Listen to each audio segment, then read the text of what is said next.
In this video, I will show you how to activate a Lebara SIM card in Australia.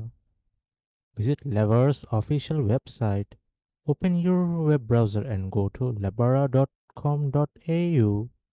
Once the website loads, look for the activate button at the top of the page. Click on it and you will be directed to the activation page.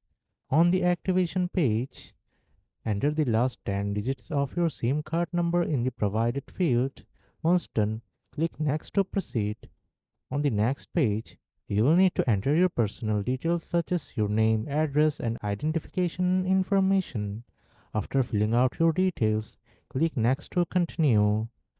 Now, it is time to choose a mobile plan that suits your needs. After selecting your plan, proceed to the payment section and complete your transaction. Once the payment is successfully processed, your Lebara SIM card will be activated automatically. That's it. You have now activated your Lebara SIM card in Australia.